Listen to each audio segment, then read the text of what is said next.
Speaker कौमी assembly Asad Qaiser होरां दी सदारत विच पाक भारत कशीदगी ते पार्लीमेंट दा मुश्तरका इजलास होया, जिहदे विच हुकूमत ते ओपोजिशन ने तमाम इख्तलाफात खत्म करके दुश्मन दे खिलाफ एक मुठ होण दा बेमिसाल मुजाहिरा कीता। इजलास विच भारती जारियत तो बाद पैदा होने वाली सूरत हाल दा तफसीली जायजा लिया गया ते ऐवान पाकिस्तान जिंदाबाद दे नारियां नाल गूंजदा रहा।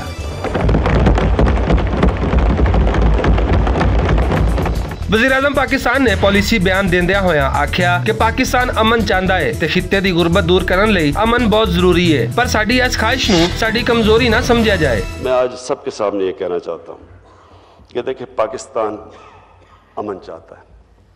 पाकिस्तान आज जिधर खड़ा है, हमारी सिर्फ एक इंटरेस्ट है कि हमारे खत्ते में स्टेबिलिटी हो, अमन हो, ताकि हम अपनी जो असल काम है एक हुकूमत का, कि लोगों को गुर्बत से निकालें। और वो तब आता है जब अमन होती है, अमन के अंदर इन्वेस्टमेंट आती है, नौकरियां मिलती हैं, दौलत बनती है, वेल्थ क्रिएशन होती है। ये जो टेंशन है, ये ना पाकिस्तान को फ़ायदा देती है ना हिंदुस्तान को फ़ायदा देती है। मैंने जिस तरह कहा, मैंने कल भी कोशिश की नरेंद्र मोदी से बात करने की, और सिर्फ ये डी एस्केलेट करने के लिए।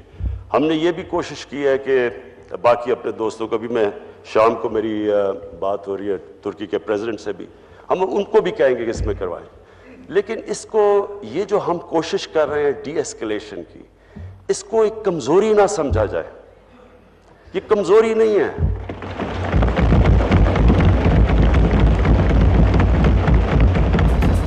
न्यूक्लियर वार दे खतरे ते गल करदे होया वज़ीर-ए-आज़म पाकिस्तान दा आखना सी कि सानू ये ना आख्या जावे कि असी न्यूक्लियर वार दियां धमकियां दे रहे हैं। साडा हीरो बहादुर शाह जफर नहीं, साडा हीरो टीपू सुल्तान है, जिन्हें दुश्मन नाल लड़दे मौत कबूल कर लई पर हथियार नहीं सुटे।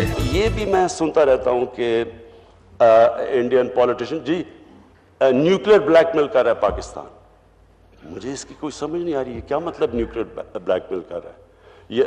ये एक किस्म का कहना ये कि क्योंकि हमारे पास न्यूक्लियर वेपन्स हैं, इसलिए हम ये सारी कार्रवाई कर रहे हैं हिंदुस्तान में। पाकिस्तान वो मुल्क है जिसमें तारीख में जब हम पीछे देखते हैं तो दो बादशाह थे, एक तरफ बहादुर शाह जफर था, दूसरा टीपू सुल्तान था। बहादुर शाह जफर जब उसको फैसला करना था, एक तरफ गुलामी थी, दूसरी तरफ मौत थी, तो उसने गुलामी के लिए फैसला किया और बाकी ज़िंदगी गुलामी में गुजारी। दूसरी तरफ टीपू सुल्तान था। टीपू सुल्तान को भी ये फैसला, एक वक्त आ गया फैसला करने का, क्या आपने हाथ खड़े करके तो अंग्रेज़ों की गुलामी करनी है, या आप एक आज़ाद इंसान की तरह आखिरी दम तक लड़ेंगे। इस मुल्क का हीरो टीपू सुल्तान है।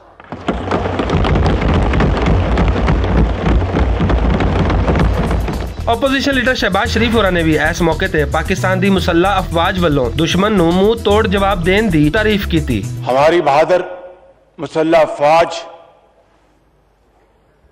और पाक फजाइया के अफसर और जवान पूरी कौम की तहसीन के हकदार हैं।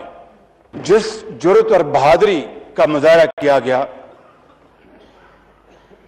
मैं समझता हूं कि इससे साबित हो गया कि हमारी अफवाज पाकिस्तान इस धरती के चप्पे चप्पे को, इसकी हिफाजत करेंगे और इंशाअल्लाह पहले की तरह किसी भी कुर्बानी से दुरेग नहीं करेंगे। वज़ीर-ए-आज़म पाकिस्तान ने इस मौके ते अमन दी ख्वाहिश दा सबूत देंदिया होया गिरफ्तार भारतीय पायलट इंडिया नूं वापस करन दा भी ऐलान कीता। पाकिस्तान ने भारतीय जारियत दा मुंह तोड़ जवाब देने तो बाद पूरी दुनिया नूं दस दिता है कि असी अमन चाहने हैं, पर जे सानू जंग वल धक्का दिता गया तो फिर जंग करना भी जानने हैं।